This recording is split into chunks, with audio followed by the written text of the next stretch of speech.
प्रणाम मित्रगण। हम भूमिजा जी पाठक स्वागत करत बाटी आप सबके अपने चैनल समृद्ध भोजपुरी में। आज हम भोजपुरी के समृद्ध करे करती आप लोगन के समक्ष एक बहुत ही सुंदर संत के कथा लेके आइल बाटी। उनका नाम रहल दास होथी।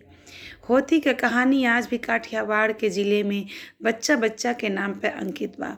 तो आप लोग कहानी सुनी और आनंद ले दास होथी का। काठियावाड़ के नेकनाम गांव में एक ठो मुसलमान के घर पैदा भइल रहना होथी। वो ऐसा रहना कि शुरू से ही उनके भगवान राम के भक्ति लग गई रहल। वो शुरू से ही मोरार साहब के भजन मंडली में जात रहना और वहाँ गायन नाच जौन भी भजन मंडली में होखे ओकर है। ऐसे उनके पिताजी के बहुत दुख होखे है। वो सोचे कि हमार पुत्र जौन बाटा की मुस्लिम रीति रिवाज से विघट होके इधर उधर जाके वो नाच गाना करता, हमरे यहाँ के रीति रिवाज से नहीं चलत बाटे। तो उनके बहुत दुख होक है और यहाँ इन सब चीज़ से अनजान होके जौन होती रहना है वो दिन रात मुरार साहब के यहाँ भजन मंडली में भजन करें। यहाँ इनके पिता के नात हित रिश्तेदार सब केहू इनके बहुत ताना बोली दे कि तुहार बेटा तुहरे कुल खानदान के नाम डुबा देत बाटे, दूसरे धर्म में जाके दूसरे धर्म के प्रचार प्रसार करत बाटे और तुहरे खानदान के लड़के बंदूक तलवार और ये सब चलाए वाले लोग वहाँ जाके वो ढोल मजीरा लेके नाचत गावत बाटे। इनके बड़ा चोट लगा। ओकरे बाद का कहना इनके होथी के पिता इनके बहुत दुख देवल शुरू कर दिया ना, इनके बहुत तकलीफ देवल शुरू कर दिया ना। लेकिन जौने प्रकार सोना जौन है कि आगे में तप के कुंदन हो जाला, वही प्रकार ई दुख पाके और निखर गई ना। इनके प्रसिद्धि दूर दूर तक फैल गई। सब केहू अपने भजन में जहाँ भी केहू करावत इन्हीं के सब बुलावल चाहे कि दास होथी आके अगर हमारे भजन में 2 लाइन भी गा दें तो मस्ती आ जाई। ऐसा ही करत करत कई वर्ष बीती गई। एक बार मोरार साहब हरिजन लोगन के बस्ती में जात रहना भजन कहे। उनके लिए तो जाति पात के सब भेद मिट गई रहल। तो दास होथी भी गई न साथे। वहाँ ऐसा समा बंधन है कि दूर दूर के लोग सुने चली गई। और शाम में इनके पिताजी खेत में अपने खड़ा रहना है तो वो गाँव से आदमी आवत रहना तो कहना कि आज तो होथी ऐसा समा बनना है कि सब मंत्रमुग्ध हो गई। ये उनके पिताजी के बहुत तकलीफ भइल। कहना कि बतावा हमार बेटा जाके दूसरे धर्म के प्रचार प्रसार करत बा और अब हरिजन बस्ती में भी जाके वो गायन बजावन करत बाटे। तो ऐसे उनके बहुत तकलीफ भइल।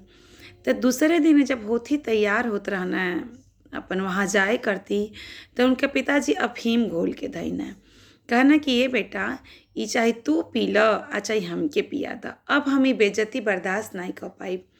अब होथी का करें, बहुत धर्म संकट में पड़ गई न। कहना कि पिताजी आप काहे पियब, आप दे दें हम ही पी लेत बाटी।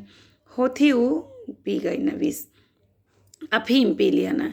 और पियले के पहले कहना हे प्रभु परमात्मा यही विष के जब मीरा पियलिन तो तू अमृत बना दियला, यह जब विपत्ति पड़ल द्रौपदी पर तो तू चीर बढ़ा दियला। ई अफीम पी के हम मर जाए ई हमारे कौनो गम नहीं बा, लेकिन तुहार नाम का हंसी हो जाए ई हमके तनको बर्दाश्त नहीं बा। तो हे प्रभु हे परमपिता परमेश्वर आज हमार लाज तुहरे हाथे में बा। कह के अफीम पियना आ ओढ़ के चदरा सुत गई ना। इनका पिताजी बहुत ऋषि में रहना है, बाहर से ताला मारना है, चल गई ना अपन काम धाम में। शाम के फिर वहीं खेत में खड़ा रहना है, कुछ काम चलत रहा इनके खेत के। फिर वहाँ से आदमी आवत रहना है आ फिर वो आदमी कहना कि अरे आज तो होथी ऐसा समा बंधना है कि सब केहू नाचे लगल। चाहे कोनो भी जाति के लोग जौन वहाँ सुने आइल रहल जाति पात के भेद मिट गई होथी के जो प्रवचन जौन वो भजन प्रसंग से। इनके पिताजी के बड़ा तेज झटका लगल कि अरे हम तो होथी के बंद करके आयल बाटी, तो होथी कहाँ से भजन करता है। पूछना वो लोगन से तो कहना अरे होथी तो तब सब गई ओकरे पहले ही होथी वहाँ आसन जमा ले रहना। वहाँ से उनके पिताजी लंबा लंबा डग भरत घरे आईना। जल्दी से कोठरी खोलना तो देखना होथी तो वहाँ ओढ़ के सुतल बड़ा जगह होना। होथी उठना अपने पिता के सलाम दुआ कहना, फिर वो गले लगा लिया ना। कहना हम तुके अब मना नहीं करब, तुके जहाँ जाए के बाद जौने देवी देवता तुके भजन करे के बाद तू करब, तू सिद्धि प्राप्त कर ले बाटा। आ हम बेवकूफ़ हई, हम बहुत नराधम हई जो अगर हम तुके मना करब। तय ओकरे बाद उ होथी के छोड़ दिहन और होथी भजन मंडली में फिर से शामिल हो गईन। जैसे पंछी कौनो पिंजरा से उड़ के खुला आसमान में चल जाला, ओइसे होथी वहाँ से उड़ के अपने भजन मंडली में आके असीम सुख के प्राप्ति भइल उनके। और होथी भजन करत करत निरंतर कई वर्षों तक उ खाली भर ईश्वर के भजन कीर्तन करत करत एकदम अमर हो गई ना। आज भी काठियावाड़ में दास होती के नाम से अनेक भजन गावल जाला और दुनिया जौन वहाँ के मतलब लोग बाटे उ सब केहू उनके जानेला मानेला, आज भी उनके श्रद्धा से सिर नवावेला सब। तो सही बात है, जौन भक्ति जौन होला ईश्वर में जे रम जाला ते हर धर्म जाति पाति से ऊपर हो जाला। तो यही के साथ हम आज अपने कथा के विराम देत बाटी। बिहान फिर हम आप लोगों के समक्ष एक बहुत ही सुंदर भक्त चरित्र लेके आई।